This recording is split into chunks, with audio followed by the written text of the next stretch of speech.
नमस्कार. आपलं सगळ्यांचं स्वागत आहे.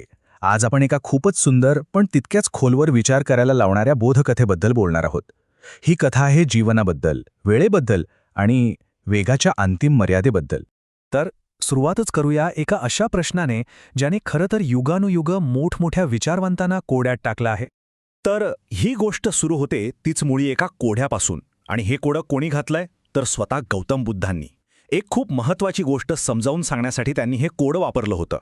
म्हणजे बघा, इथे एक प्रकारची वेगाची स्पर्धाच मांडली आहे. सगळ्यात आधी येतो एक माणूस, इतका चपळ की एकाच वेळी सोडलेले 4 बाण तो हवेतल्या हवेत पकडू शकायचा. मग त्याच्यापेक्षा वेगवान सूर्य आणि चंद्र, आणि त्यांच्याही पेक्षा वेगवान देव. पण ह्या सगळ्यांपेक्षाही वेगवान असं काय असू शकतं? आणि मग बुद्ध या कोड्याचं उत्तर देतात. ते म्हणतात, कोणत्याही माणसापेक्षा, आकाशातल्या ग्रहताऱ्यांपेक्षा, अगदी देवांपेक्षाही वेगवान आहे आपल्या जीवनाचा क्षणोक्षणी होणारा ऱ्हास. म्हणजे ज्या घटकांपासून आपलं शरीर बनलं आहे त्यांचा नष्ट होण्याचा वेग. आता ही कल्पना ऐकायला थोडी विचित्र किंबहुना थक्क करणारी आहे, नाही का? म्हणूनच हे सोपं करून सांगण्यासाठी बुद्ध स्वतःच्याच पूर्वजन्माची एक गोष्ट सांगतात. त्या जन्मात ते खूप तेजस्वी आणि प्रचंड वेगवान हंस होते. तर हा महान हंस चित्रकूट पर्वतावर राहायचा. त्याचं तेज आणि त्याचं ज्ञान पाहून बनारसचा राजा ब्रह्मदत्त इतका प्रभावित झाला की त्याने स्वतःहून त्या हंसाशी मैत्री केली. आणि मग काय, या दोघांमध्ये एक खूपच अनोखं आणि घट्ट नातं तयार झालं. तो हंस अधूनमधून राजाला भेटायला यायचा. आपल्या एका पंखाने पाणी शिंपडायचा तर दुसऱ्या पंखाने चंदनाची पावडर. आणि त्या दिवसानंतर तर राजा अगदी आतुरतेने आपल्या या मित्राची वाट बघू लागला. त्याचे डोळे सतत आकाशाकडे लागलेले असायचे की कधी एकदा माझा मित्र येतोय. पण या शांत आणि सुंदर मैत्रीच्या पार्श्वभूमीवर एक वेगळंच नाट्य घडत होतं. त्या महान हंसाच्या कळपातल्या 2 तरुण अवखळ हंसांनी एका अविश्वसनीय शक्तीला आव्हान देण्याचं ठरवलं. झालं असं की या 2 तरुण हंसांनी थेट सूर्याबरोबरच शर्यत लावायचं ठरवलं.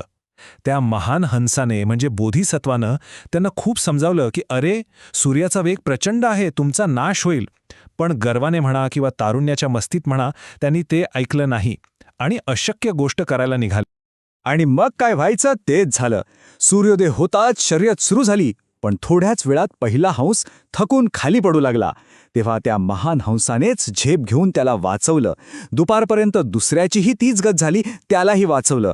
आणि मग आपल्या या 2 मूर्ख मित्रांना वाचवल्यानंतर त्या महान हंसाने स्वतःच्या वेगाची एक झलक दाखवली आणि अगदी सहजपणे सूर्याला मागे टाकलं.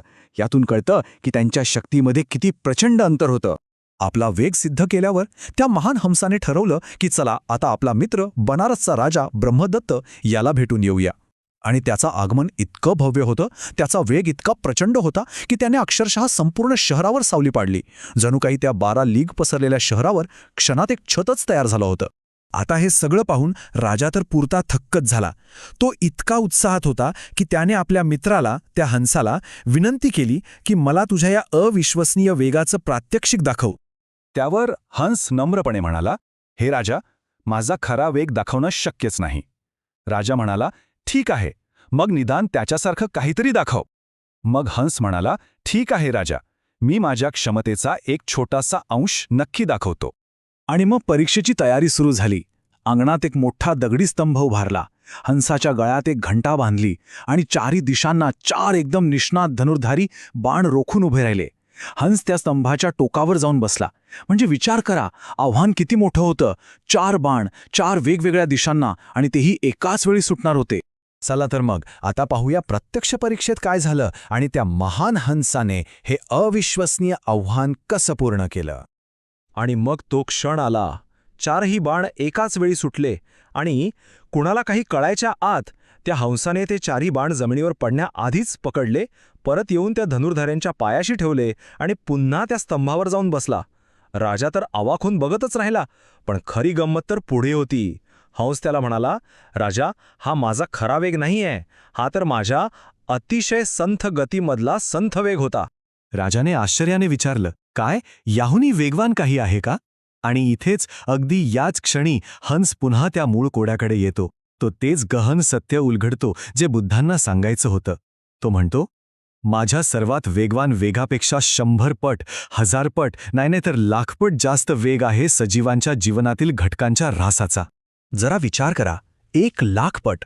तो वेग जो 4 बाणांना एकाच वेळी पकडतो त्यापेक्षाही 1,00,000 पट जास्त वेगवान आहे आपल्या शरीराचा, आपल्या जीवनाचा ऱ्हास.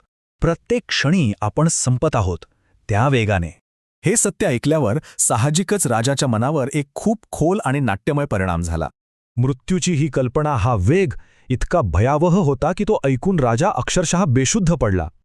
तेव्हा त्या हंसानं त्याला कशानं शुद्धीवर आणलं असेल? कुठल्या जादूने नाही, तर ज्ञानानं. त्यानं राजाला समजावलं की मृत्यूचं स्मरण ठेव, पण त्याला घाबरू नकोस. या ज्ञानाने राजा आता पूर्णपणे नम्र झाला होता. त्याने त्या हंसाला विनवणी केली, तुझा आवाज प्रिय आहे, तुझं दर्शन त्याहूनही प्रिय आहे.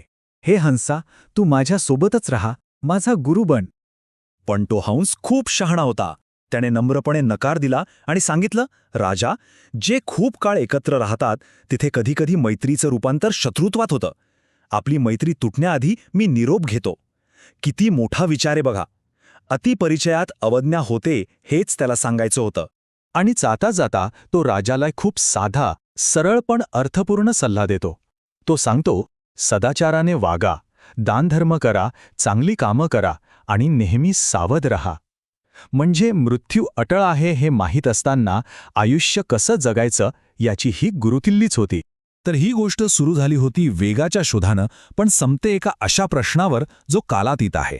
जर सगळं काही इतक्या प्रचंड वेगानं नाहीसं होत आहे, जर आपलं आयुष्य क्षणाक्षणाला संपत आहे, तर मग या आयुष्यात खऱ्या अर्थानं महत्त्वाचं काय आहे याचा विचार करायला लावणारी ही कथा आहे.